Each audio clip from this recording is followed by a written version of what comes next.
American Idol celebrates its 500th episode tonight with a top 3 showdown. The contestants sang one of Randy Jackson's picks, one of the judges, and then one from their own hometowns. Let's welcome in USA Today music writer and Idol blogger Brian Mansfield, our friend, to break things down. Brian, let's start with Caleb Johnson's storyline. He had the bruised vocal cord. Let's listen to how it affected him.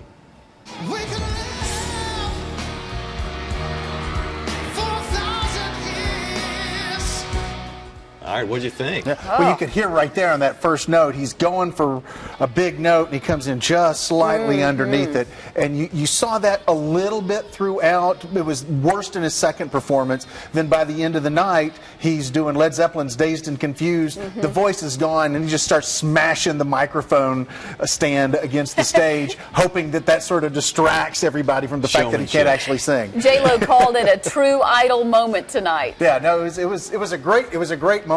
But you go back and listen to it, it probably doesn't sound very good. Poor thing. This is out of his control. Yeah, well, and so is the happens, mic. Yeah, it happens toward the end of the year because especially once they get out and they go to the hometowns and it rains and they get sick. And it happened a few years ago to Lauren Elena. They were actually concerned that she wouldn't be able to sing during the finale performance. She and Scotty. Yeah. Let's check out Jenna Irene now. Her version of a Demi Lovato song, "Heart Attack."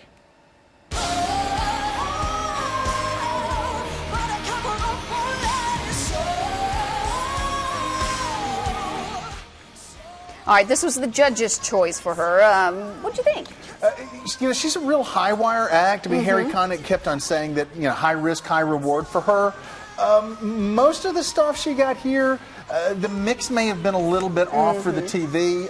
This was a good performance. Her final performance, Hometown picked Radiohead's "Creep," which was one of her best performances earlier in the year, and I think that was actually a better performance than this one. But this was pretty solid. I would agree with that. All right, now let's hear from Alex Preston.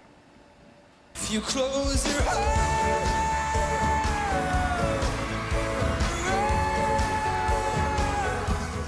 Now, J-Lo said Alex actually created a moment with this performance, which they sort of been challenging him to do. You see him interacting with the crowd. We haven't seen that from him. Yeah, I don't think we've seen that at all from him. But yeah, so he's playing the guitar for a while, and then he goes over to the drum.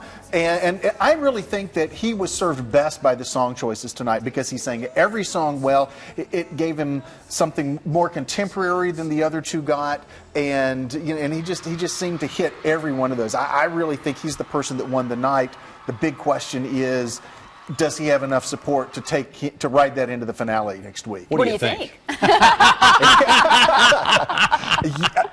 I don't know. Jinx, double jinx. The Caleb thing is a real wild card because you don't know if people are voting for the performances, which weren't very good, or the cumulative effect, or the cumulative effect, or the sympathy vote. So it's really hard. I think it could be any two of them. It's going to be interesting. We also saw, I think about 8:15, 8:17, a Ben Briley sighting. He is there with the top 13. They've returned.